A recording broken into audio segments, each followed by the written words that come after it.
Okay जी, अस्सलाम वालेकुम। आप मेरा यूट्यूब चैनल देख रहे हैं। मेरा नाम सोहराब है, आप सबको पता है। पाकिस्तान में आपको सिर्फ मैं इतना बता दूं कि जो एक साबिक ISI चीफ़ थे, उन्होंने पाकिस्तानी सहाफ़ियों के बारे में एक बात कही कि उन्हें 3 लोगों से सख्त नफ़रत है। एक है हामिद मीर साहब, कैपिटल टॉक वाले, जिन्हें आप सब जानते हैं। दूसरे नजम सेठी साहब, और तीसरे हैं एजाज़ सैयद साहब। हेयर ही एजाज़ सैयद साहब हमारे साथ मौजूद हैं। अस्सलाम वालेकुम, क्या हाल चाल है? नफ़रत अच्छी चीज़ नहीं होती, आप नफ़रत से इंट्रोड्यूस करवा रहे हैं, ये कोई अच्छी चीज़ नहीं। सर, ये एक साफ़ी के लिए एक सर्टिफिकेट होता है कि जब इतने बड़े इक़्तिदार के लोग ये कहें कि वो उसकी सहाफ़त से नाक़िद हैं, यानी कि कुछ ना कुछ there is something pinching them. वो एक ख़ास दौरानिया था जिस वक्त वो ISI चीफ़ थे और मैं कुछ ऐसी ख़बरें कर रहा था और एक आध कोई ऐसी खबर कर रहा था जो डायरेक्टली उनके हवाले से थी। तो इस वजह से ज़ाहिर है हमारा कोई उनके अच्छे जज्बात नहीं थे मेरे हवाले से। फिर कुछ वाक़यात हुए मेरे साथ। वाक़यात पर से मैं आता हूँ। अच्छा जनाब, 2 किताबों के मुसन्निफ़ हैं। इन्वेस्टिगेटिव जर्नलिज्म में शायद ही इनका कोई सा नहीं हो, यानी अगर आपने कोई भी खबर निकालनी है या आप अंग्रेज़ी अखबार पढ़ते हैं तो अगर आप देखें 2 तरह की खबरें होती हैं। एक तो होती हैं जो मीडिया में रिपोर्ट हो रही होती हैं, जो आप देखते हैं कोई वाक़या होता है। एक वो होती है जो खबर निकालते हैं और उसके बाद बहुत सारे वाक़यात रुनमा होते हैं। एजाज़ सैयद साहब इज़ वन ऑफ देम, जो कि बहुत ही प्रोमिनेंट शख्सियत हैं। एजाज़ साहब कैसे सहाफ़त में आए, किस तरह से शुरू किया, और where you rate yourself now? Saurabh, मैं जर्नलिज्म का एक स्टूडेंट हूँ आज भी और लाइफ का एक स्टूडेंट हूँ आज भी। आप इतने अच्छे अल्फाज बोल रहे हैं, मुझे अच्छा लग रहा है, लेकिन मुझे शर्म भी आ रही है। I don't deserve this any how. मैं एक्सीडेंटली जर्नलिज्म में आया हूँ। मेरे एक टीचर थे अफजल अवान, आजकल वो बैरून मुल्क होते हैं। अच्छा। वो कॉलेज में मुझे पढ़ाया करते थे। He introduce me to journalism while I was in graduation. ठीक है। और फिर जब मैं ग्रेजुएशन कर चुका तो अभी ग्रेजुएशन के एग्ज़ाम्स दिए थे, तो फिर मैं एक जब फ्री टाइम था तो एक न्यूज़पेपर के साथ मुंसलिक हो गया। और फिर उसके कुछ अरसे बाद मैंने मास्टर्स किया और उसके बाद कभी मुड़ के देखा नहीं। तो मास्टर्स आपने? मैंने मास्टर्स किया है पॉलिटिकल साइंस में। Political science, great, okay. Ejaz Syed साहब, एक टाइम पर आपने ये ख़बर दी और उस ख़बर ने बड़ी हलचल मचाई पाकिस्तान में। वो ये थी कि अमेरिकन एजेंसीज़ पाकिस्तान में ऐसे लोगों को हायर कर रही थी जो हुकूमत के अवानों की ख़बरें उन तक पहुँचाएँ। आप उसमें शामिल हुए, ये कैसे हुआ? ये ऐसा था कि 9/11 से थोड़ा पहले की बात है। मेरे एडिटर थे मियाँ गफ़ार, उनसे मैंने डिस्कस किया कि इस तरह से ख़बरें हैं कि इंटेलिजेंस, अमेरिकन इंटेलिजेंस जो है वो कुछ इनरोलमेंट्स कर रही है, क्योंकि उस वक्त अमेरिका का अफ़गानिस्तान के अंदर स्टेशन ऑफिस नहीं था। अफ़गानिस्तान के अंदर आपको पता है कि एक गवर्नमेंट थी, तालिबान की गवर्नमेंट थी, और वो जितने भी ऑपरेशंस थे यहाँ से बैठ के हो रहे थे। तो खैर मैंने अपने एडिटर से डिस्कस किया, तो फिर मैंने कहा कि जी हम क्यों ना एक स्टिंग ऑपरेशन करें, हम अंडर कवर ऑपरेशन करें। अच्छा। तो वो अंडर कवर तो इस तरह से नहीं था, क्योंकि मैंने वहाँ पर जाके बताया कि मैं जर्नलिस्ट हूँ। तो वहाँ पर मेरी 1-2 मुलाकातें हुई, मुझे ऑफ़र किए गए, पैसे ऑफ़र किए गए और मुझे कुछ कहा गया कि जी आप हमें ये बताएं। तो खैर हमने पहले यकीन दहानी करनी थी, वेरिफिकेशन करनी थी, वो हो गई। तो जब उन्होंने ये बातें की तो हमने आके अखबार में न्यूज़ इसकी रिपोर्ट शाया की और उसके ऊपर बड़ा शोर भी मचा फॉरेन ऑफिस ने, और शायद अभी तक कुछ उसके इम्पैक्ट्स मौजूद हैं। आपके घर पर हमला हुआ, सर ज़ाहिर खौफ डर सबको लगता है, आपने उसके बाद सहाफ़त छोड़ी क्यों नहीं, या उसके बाद की क्या फीलिंग्स हैं? वो कहते हैं कि पंजाबी का शेर है कि हुण की डर बुलावा दा जदों सारा शहर खुदावा दा। तो आप इस मुल्क में जो प्राइम मिनिस्टर्स हैं वो महफूज नहीं है। आपके मुल्क की 2 दफ़ा की जो प्राइम मिनिस्टर है उसको मार दिया गया, आज तक उसके कातिलों का पता नहीं लगा। इस मुल्क में कोई भी महफूज नहीं है। नहीं, कातिलों का क्यों नहीं पता लगा? कातिलों का इसलिए नहीं पता लगा कि ये एक लंबी बात है कि जब आपके स्टेट स्ट्रक्चर ही ऐसा हो और जिसमें जो जालिम है उसको प्रोटेक्शन दी जाती हो और मजलूम को मार दिया जाता हो या उसको नुकसान पहुंचाया जाता हो, तो आप क्या कर सकते हैं?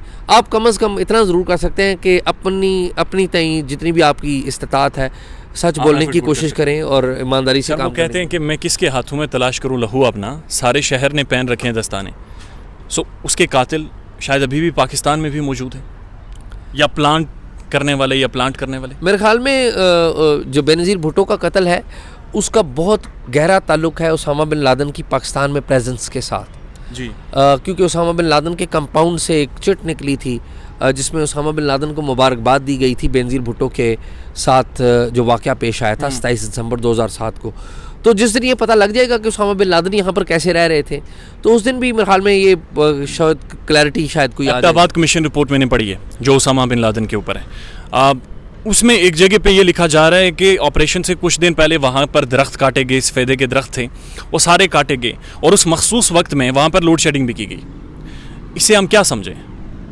देखिए, इसे हम ये समझ सकते हैं कि ये हमारी कनाइवेंस थी कि किसी लेवल पे स्टेट के किसी बंदे को, किसी ताकतवर आदमी को या कुछ लोगों को इस बात का पता था कि यहाँ पे ऑपरेशन हो रहा है। तो मेरे ख्याल में इस पे बहुत सारी जर्नलिज्म अभी बाकी है, इस पे बहुत सारी एविडेंस कलेक्शन अभी बाकी है। हाँ। क्योंकि जो रिपोर्ट आई थी वो वाली, वो भी कोई हतमी रिपोर्ट नहीं थी, उसमें व्यूज़ दिए गए हैं, लोगों के स्टेटमेंट्स लेकर दिए गए हैं। हाँ, ऐसे ही है। तो मुझे ये बताएं कि यानी आप ये समझते हैं कि बेनज़ीर का जो कत्ल था उसकी एक बहुत बड़ी वजह उसामा बिन लादेन की यहाँ पर प्रेजेंस थी, जिसकी वजह से सारे सर जो एस्टेब्लिशमेंट होती है पाकिस्तान की, इसके बारे में हम बहुत सारी बातें सुनते हैं। जहाँ तक आपको बेहतर लगा आप वहीं तक बताइएगा। एस्टेब्लिशमेंट ही पाकिस्तानी सियासत को मनव्वर कर रही है या फिर ये एक ख़ास किस्म का तबका है, एक पॉलिटिकल क्लास है जो अपने इंटरेस्ट को के बका के लिए बहुत सारे इवेंट्स हैपन करती है? दोनों चीज़ें हैं, लेकिन सबसे जो बड़ा स्टेक होल्डर है पाकिस्तान की इस्टेब्लिशमेंट है, जो पाकिस्तान की रियासत को और पाकिस्तान की जो गवर्नमेंट्स हैं उनको चला रही है। इमरान खान को इस्टेब्लिशमेंट लाई है? इमरान खान को अपेरेंटली इस्टेब्लिशमेंट लेके आई है। इमरान खान एक जेन्युइन पॉलिटिशियन है? इमरान खान ने 22 साल लोगों में मेहनत की है, ये भी एक फैक्ट है, और उसका एक स्टारडम का एक औरा भी है, इसमें भी कोई शक नहीं है। लेकिन इमरान खान वज़ीर-ए-आज़म इमरान खान ना बन सकते अगर वो इस्टेब्लिशमेंट की लाइन ना लेते। एस्टेब्लिशमेंट उसको प्लांट ना करती बहुत सारी तरीक़ों से। पनामा रियल था? पनामा तो रियल था, लेकिन पनामा की जो इन्वेस्टिगेशन थी वो कंट्रोवर्शियल थी। थी। नवाज शरीफ का क्या सियासी फ्यूचर है? नवाज शरीफ का ज़ाती तौर पे सियासी फ्यूचर मरीम नवाज़ है। उनका ज़ाती फ्यूचर मुझे नहीं लगता कि पाकिस्तान की पॉलिटिक्स में है, लेकिन उनकी जो शबी है या उनके जो फैसले हैं वो पाकिस्तान की सियासत पर असरअंदाज करेंगे। नवाज शरीफ की जो लेगेसी है वो मरीम नवाज़ है। मतीउल्लाह जान साहब को जानते हैं? जी, दोस्त हैं बड़े अच्छे। जी। उनको किसने उठाया था इस्लामाबाद से? मतीउल्लाह जान को इस्लामाबाद से उन्हीं लोगों ने उठाया था जो यहाँ पर आकर हुकूमतों पर कब्जे कर लेते हैं। उनको उन्हीं लोगों ने उठाया था जो यहाँ पर आकर बाज़ अदालती फ़ैसलों पर भी असरअंदाज होते हैं। एक राय ये मौजूद है, आप इख्तलाफ कीजिएगा, कि शायद मतीउल्लाह जान साहब ने खुद को खुद ही प्लांट किया था, क्योंकि दिन दिहाड़े सीसीटीवी कैमराज के सामने जनाब को उठा लिया जाता है, इतना रोला पड़ता है और फिर उसी तरह आप गैर समझाए बताएं। मतीउल्लाह जान साहब की जो वीडियो आई उसमें कुछ भी नहीं उन्होंने बताया और उन्हें वापस छोड़ दिया जाता है। जब आपको उठा लिया जाएगा और कुछ लोग ये कहने की कोशिश करेंगे, खुदा न करे आपको उठाया जाए, कि ये खुद उठाया गया था। देखिए, एक बात याद रखिए, मतीउल्लाह के वाक़े में चूँकि मैं उस सारे का एक किस्म का आई विटनेस भी हूँ और मेरे सामने कुछ चीज़ें हुई, वो जो वीडियो थी वो सेफ सिटी कैमरों की फुटेज नहीं थी, वो किसी स्कूल की थी, वो स्कूल की थी, वो इत्तेफाक से मैंने ही निकाली थी, क्योंकि मुझे उनकी वाइफ से मेरी बात हो गई थी तो मैं उधर पहुँच गया था। इशू ये है कि अगर मतीउल्लाह जान ने ख़ुद को अगवा किया था तो इसका मतलब है मतीउल्लाह जान इतना ताकतवर है कि उसके पास पुलिस की गाड़ियाँ भी हैं, सादा कपड़ों में लोग भी आ जाते हैं उसके पास, सादा गाड़ियाँ भी हैं उसके पास, और पाकिस्तान की रियासत और पाकिस्तान की इस्टेब्लिशमेंट इतनी कमज़ोर है कि वो एक आम से सहाफ़ी को, जिसके कोई माली अमूर भी इतने ज़्यादा नहीं है, तो वो उसको इन्वेस्टिगेट नहीं कर सकती। उसको अगर मतीउल्लाह ने खुद को अगवा किया तो इन्वेस्टिगेट होना चाहिए और उसको सज़ा मिलनी चाहिए। ये सबको पता है कि किसने अगवा किया था, नाम कोई नहीं लेता, ये अदलिया को भी पता है। आप नाम क्यों नहीं लेते? मैं नाम इसलिए नहीं लेता क्योंकि मैं एक जर्नलिस्ट हूँ, जब मैं एविडेंस कलेक्ट करूंगा मैं बिल्कुल नाम भी ले लूंगा, और मैं मेरे पास जो एविडेंस है उसमें मैंने इशारतन नाम ले दिया क्योंकि मेरे पास इशारतन एविडेंस मौजूद है, और जब मेरे पास टू दी पॉइंट एविडेंस आएगी तो शायद मैं कुछ और तरीके से भी उस बात को आगे बढ़ाऊं। इशू एक और भी है पाकिस्तान में, इशू एक और ये है कि पाकिस्तान में बाज़ ऐसी शख्सियात हैं, बाज़ ऐसे इंस्टीट्यूशंस हैं जिनका आप नाम बराह रास्त लेते हैं तो उस पर आप को ही नुकसान नहीं पहुंचता, आप जिस इदारे के साथ मुंसलिक हैं उसको भी नुकसान पहुंचता है, तो फिर बहुत सारी चीज़ों को केयरफुल रहना पड़ता है। पाकिस्तान का कौन सा अच्छा शो है, टेलीविज़न शो, पॉलिटिकल शो, जो आप रोज़ाना मिस नहीं करते हो, रोज़ाना देखते हैं? मैं रोज़ाना तो नहीं देखता, लेकिन मैं जब मुझे मौका मिले मैं ज़रा हट के प्रोग्राम है डॉन पे प्रोग्राम है, हाँ। वो ज़रूर देखता हूँ। और मुझे कभी मौका मिले तो मैं नजम सिटी का जो ऑनलाइन शो होता है वो यूट्यूब पर, यूट्यूब पे जो या अच्छा, मुझे ये बताएं कि जो चीफ जस्टिस साहब ने कल परसों पूछा सुप्रीम कोर्ट में कि मीडिया आज़ाद है या नहीं है, सब ने हाथ खड़े करके कहा कि नहीं आज़ाद है, मीडिया नहीं आज़ाद। आपको कोई शक है? किस तरह नहीं आज़ाद? नहीं, आपको मुझे बताएं आज़ाद कैसे है, मुझे बताएं क्या आज़ादी है आपको, मैं बता रहा हूं क्या आज़ादी है। जितना खुलकर अब एस्टेब्लिशमें के बारे में मीडिया में बातें हो रही हैं, बात हुई है सर कहाँ पर नहीं होती? मुझे बताइए ना, क्या टेलीविज़न पे आपके ये पापा जॉन्स की स्टोरी चली? मुझे बताएं। अखबारात में नहीं चली? नहीं चली। नहीं, उसका रिबटल चला, स्टोरी क्यों नहीं चली? क्यों नहीं चली? नहीं, आप बताएं ना, आप तो कह रहे हैं मीडिया आज़ाद है, आप तो कह रहे हैं कि मीडिया आज़ाद है, तो मुझे बताएं अगर इतना आज़ाद है मीडिया, तो वो पापा जॉन्स की स्टोरी तो पहले पाकिस्तानी अखबारात में आनी चाहिए थी, फिर टीवी चैनल्स पे। अच्छा, और फिर आपने क्या किया?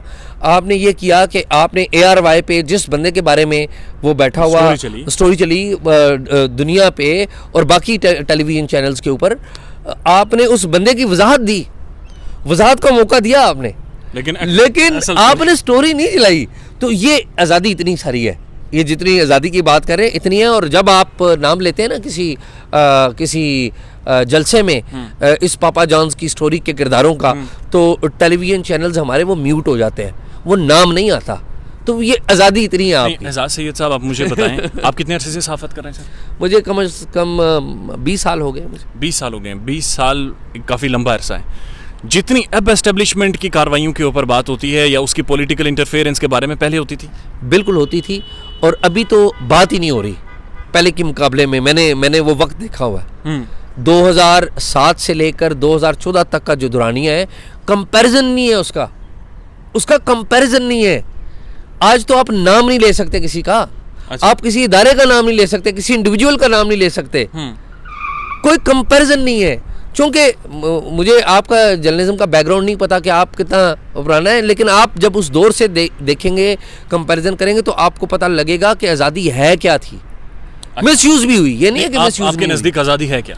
मेरी नज़दीक आज़ादी यह है कि आप फैक्ट्स को इस ख़तरे और इस खौफ के मद्देनज़र रखे बगैर बयान कर सकें कि आपको डर हो कि जब आप ये कुछ बंदों का, कुछ इंडिविजुअल्स का और कुछ ताकतवर लोगों का नाम लेंगे तो आपके इदारे पे कोई नुकसान नहीं होगा, आप पे कोई नुकसान नहीं होगा, आपका टेलीविज़न चैनल बंद नहीं हो जाएगा, आपके अखबारात की जो सर्कुलेशन है वो डिसरप्ट नहीं होगी, आपके अखबारात और टेलीविज़न को जो इश्तिहारात मिलते हैं उनको नुकसान नहीं पहुँचाएगा। उसको आज़ादी मैं कहूँगा।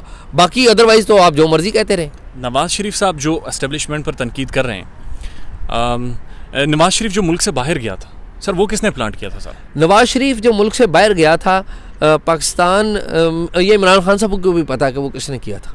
किसने किया? वो एक डील हुई थी, वो इमरान खान साहब को भी पता है कि वो डील किसने की थी और कौन चाहता था, और बगैर किसी डील के नवाज़ शरीफ नहीं जा सकता था, और ये डील हुई थी। और ये डील उन्हीं लोगों के साथ हुई थी जिनका नाम आप अपने टीवी चैनल पर जाकर लेंगे ना तो आपको नुकसान होगा। नहीं, तो डील से नवाज शरीफ साहब फिर गए? ज़ाहिर है फिर जाते हैं ना। नवाज शरीफ साहब ने 2002 में भी एक डील की थी, 2000 में भी एक डील की थी, वो सऊदीज़ ने आके जी। तो फिर बाद में वो फिर गए। तो सियासतदान वही डीलें करता है जो उसे वक्ती तौर पे फ़ायदा देती हैं। उस वक्त इनको वक्ती तौर पे फ़ायदा था, ये चले गए, फिर बाद में फिर गए। और अभी भी यही हुआ है कि इन्होंने डील की है और वहाँ पर जाके वो नाम लेने लग पड़े। तो खान साहब 5 साल पूरे कर रहे हैं। देखिए, अभी तक तो खान साहब को कोई चैलेंज नहीं है अपोजिशन का। अपोजिशन बिखरी हुई है, तकसीम है। अपोजिशन के पास इतनी ज़्यादा कन्फ्यूजन है कि वो अपना हदफ ही नहीं तय कर पा रही कि इमरान खान उनका हदफ है या उनकी इस्टेब्लिशमेंट हदफ है। इमरान खान को जो सबसे बड़ा खतरा है वो खुद इमरान खान से है। नहीं, खुद इमरान खान से मुराद उसकी टीम से। पाकिस्तान वो खुद इमरान खान और खुद उसकी टीम से है। इमरान खान को अपोजिशन से किसी किस्म का कोई खतरा नहीं। इमरान खान का एंड क्या निकलेगा सर, अगर एस्टेब्लिशमेंट किसी भी दबाव में आके उसे निकाल देती है? क्योंकि एस्टेब्लिशमेंट की मदद के बगैर तो वो नहीं निकल सकते। तो उसके बाद इमरान खान का रिएक्शन मुतवक्किल जाहिर है वो $1 मिलियन क्वेश्चन है कि कहते हैं लोग, इस पे लोगों की राय बटी हुई है। मेरा ये ख्याल है कि अगर एस्टेब्लिशमेंट ने इमरान खान को निकालने की कोशिश की, ये मेरा ज़ाती ख्याल है, तो मेरे ख्याल में वो इतना बुरा रिएक्ट करेगा और इतना ज़्यादा इस्टेब्लिशमेंट को नुकसान पहुँचाएगा जितना आसफ अली जरदारी और नवाज शरीफ ने नहीं पहुँचाया। ये मेरा ज़ाती ख्याल है। इस बात की समझ एस्टेब्लिशमेंट को तो होगी। ये अगर थिंकिंग आप सवाल कर रहे हैं और मैं जवाब दे रहा हूँ तो ये थिंकिंग तो उधर भी होगी ना। तो एक राय ये है कि वो बिल्कुल खामोशी से घर चला जाएगा और वो सबको एक्सेप्ट कर लेगा। मेरा नहीं ख्याल कि the kind of Imran Khan typical लाहौरी like Nawaz Sharif we see. देखिए इमरान खान में नवाज शरीफ में बड़ी मुमासलतें भी हैं, जैसे दोनों लाहौरी हैं और लाहौरियों में एक खास किस्म की रेकलेस होती है। रेकलेसनेस इमरान खान एक्सटेम्पोर है, नवाज शरीफ नहीं है। नहीं वो तो आप उसका स्टाइल ऑफ बात करने के स्टाइल को बात कर रहे हैं, मैं उनकी शख्सियत की बात कर रहा हूँ। ठीक है। कि देखें नवाज शरीफ जो है वो भी आखिरी गेंद पे छक्का लगा जाने वाली शख्सियत के हामिल हैं और इमरान खान भी छक्का लगा जाने वाली शख्सियत के हामिल हैं। आप देखिए कि नवाज शरीफ ने 12 अक्टूबर 1999 को आखिरी गेंद पे छक्का लगा दिया था, ऐसा ही था। और 12 अक्टूबर 1999 को जब जर्नैल आए थे नवाज शरीफ से इस्तीफा मांगने के लिए, आपका prime minister house surrounded by the army था। ठीक है, उस वक्त नवाज शरीफ ने इस्तीफा नहीं दिया था। इवन दो बाद में भी आकर जब इमरान खान ने भी जी तो जो इमरान खान है वो भी एक मौके पे आपको कहीं अगर इमरान खान साहब की पुरानी तकारीर सुने तो वो भी छक्के लगा देते होते हैं। तो इसलिए इमरान खान और नवाज शरीफ की जो पर्सनैलिटी का ये एस्पेक्ट है ये बड़ा मुश्तरक है। आप कुछ भी एक्सपेक्ट कर सकते हैं इमरान खान से। तो मेरा ये ज़ाती ख्याल ये है कि वो शायद वो रिएक्ट करेंगे। बहुत सारे लोग समझते हैं कि वो रिएक्ट नहीं करेंगे। Very nice talking to you Ejaz Syed साहब, thank you so much. Talking to you. Okay sir, अब आप